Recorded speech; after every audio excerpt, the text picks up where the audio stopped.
Vamos agora começar a falar da passagem do domínio do tempo para o domínio da frequência. E eu queria começar por vos dar um enquadramento e, de certa forma, mostrar que o que vamos fazer é algo que vocês já conhecem há muito tempo, só que desta vez com uma roupagem, digamos, de processamento de sinal. Primeiro, vamos pensar num sinal de tempo discreto e, portanto, o que nós vamos começar por fazer é ver a representação em frequência de sinais de tempo discreto.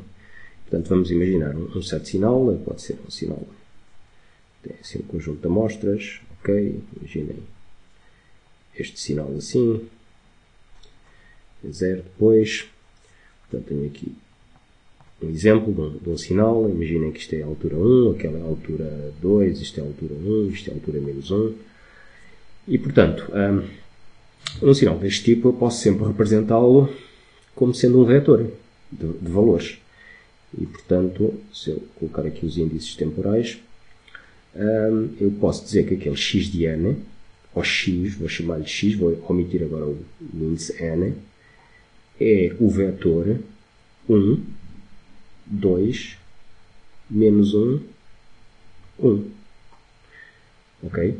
Isto descreve-me completamente, de acordo com a interpretação que estou a usar, descreve-me completamente este sinal.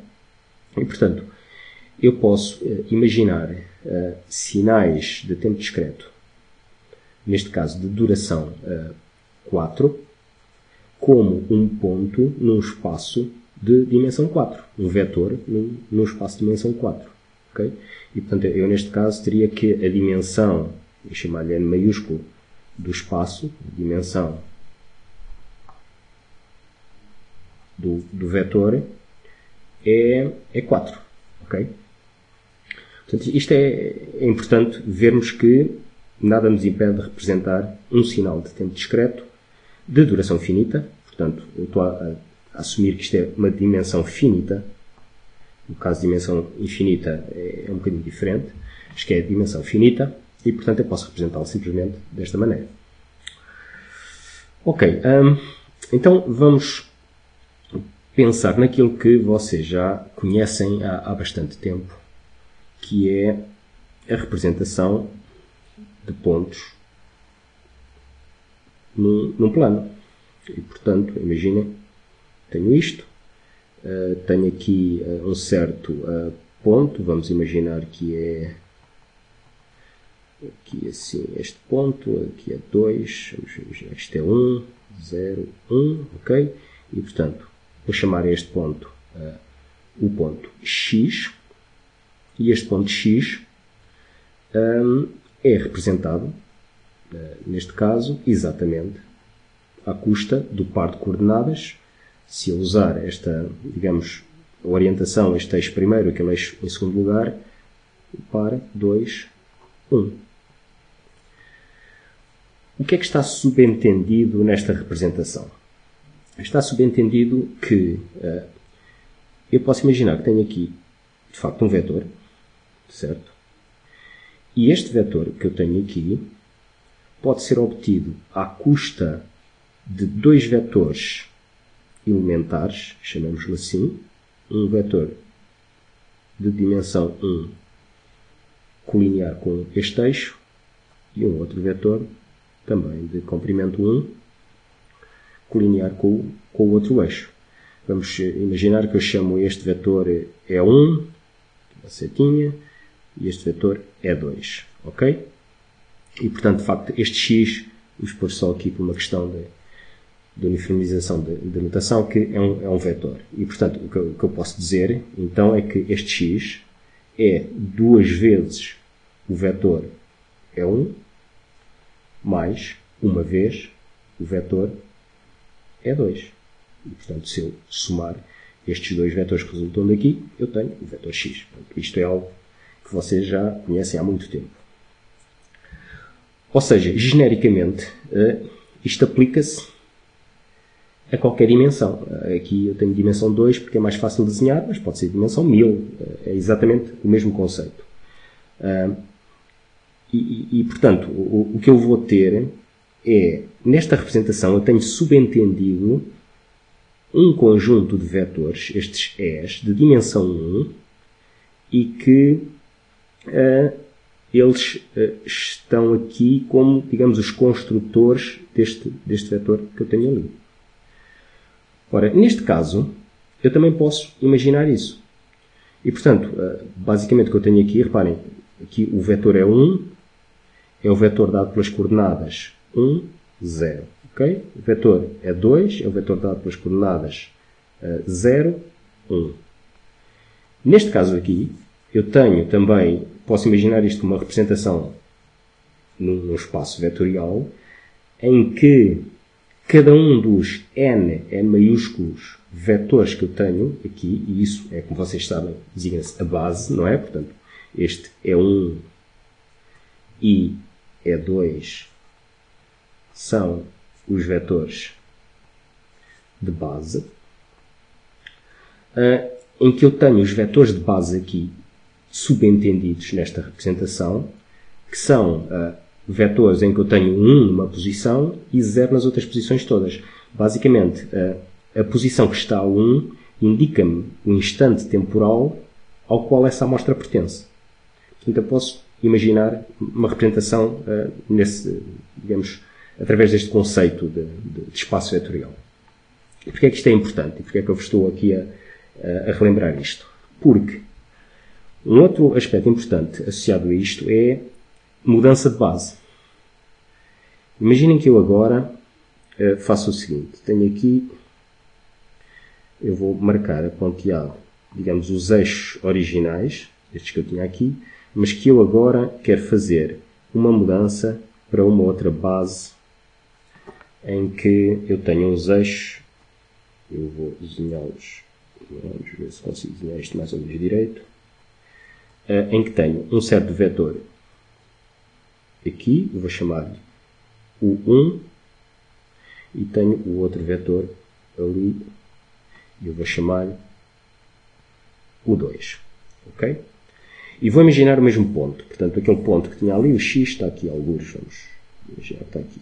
Okay? Este é o ponto que eu chamei ali x. Continua a existir. Só que agora, a minha questão é, como é que eu vou representar este ponto em termos destes dois vetores que eu tenho aqui? Ou seja, desta nova base. E como vocês sabem, basicamente o que eu tenho que fazer é projetar os valores, portanto, perpendicularmente, o ponto, projetá-lo perpendicularmente a cada um dos eixos e ver qual é os valores que eu tenho aqui. E, portanto, hei de ter aqui um certo valor em cada um destes eixos. Vamos chamar-lhes aqui x maiúsculo 1 e aqui x maiúsculo 2. E, portanto, eu aqui teria que, basicamente, estas coordenadas que eu tinha aqui seriam o equivalente a um x minúsculo 1 aqui e aqui um x minúsculo 2. Ok? Portanto, seriam as coordenadas daquele vetor genericamente.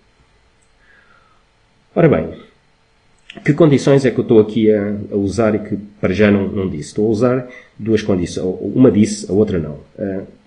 Uma condição que eu disse é que estes vetores têm comprimento 1. Ok? A outra condição, que está aqui implícita, que eu não disse, mas vou dizer agora, é que eles são ortogonais.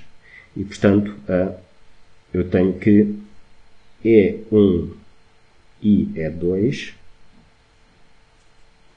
formam uma base ortonormal. Ok? Acordam-se disso? Portanto, por um lado, eles são ortogonais, ou seja, o produto interno entre eles é 0. E, por outro lado, tem a norma igual a 1. Ou seja, por um lado, eu tenho que o comprimento de cada um deles é igual a 1. E, por outro lado, o produto interno, e nós vamos designar o produto interno desta forma, entre dois vetores da base, é igual a 0 para i diferente de j. Okay? Se i for igual a j, dá exatamente o comprimento quadrado deles. E, portanto, isto estamos a subentender e vamos assumir que a única diferença ao passar daqui para aqui, é que eu fiz uma rotação dos eixos e, portanto, tenho uma nova base, ortonormal também, como esta, mas numa diferente orientação. E nós sabemos, vocês falaram nisso, que nós conseguimos converter, fazer a passagem da representação aqui do x, em que eu tinha os tais x1, x2, para um x aqui nesta representação, em que eu tenho em novas coordenadas, que eu designo agora por x1 e x2 maiúsculo. Ou seja, eu posso escrever, da mesma forma que escrevi ali, que o x é igual a x1 maiúsculo vezes o vetor 1 mais x2 vezes o vetor 2. Portanto, tenho uma nova representação. O que nós vamos ver na passagem de tempo para frequência é exatamente o equivalente ao que eu mostrei aqui.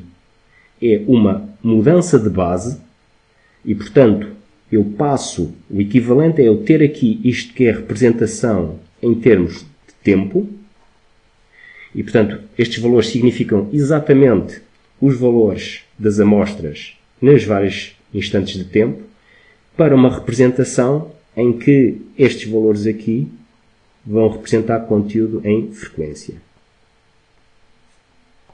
Ok?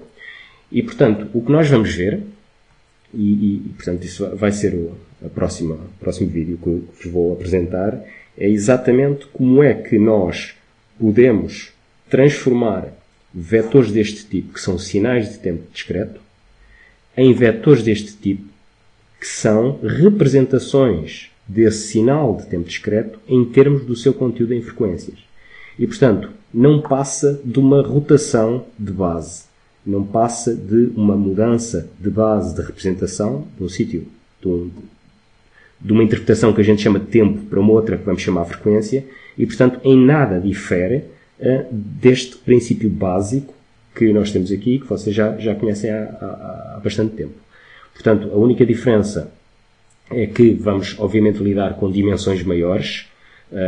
Aqui temos o exemplo de 2 dimensões, mas vamos usar, obviamente, dimensões n maiúsculo, que são finitas, mas que são arbitrárias, e o resultado aplica-se a qualquer dimensão, e teremos este tipo de interpretação. Mas aquilo, de facto, que eu queria que vocês percebessem é que o que eu vos vou mostrar de seguida não é nada de novo em relação a estes conceitos básicos que já conhecem da álgebra linear e até anteriormente do que, penso eu, aprenderam no secundário quanto à representação de pontos em planos e bases e mudanças de bases e essas questões todas associadas. Ok?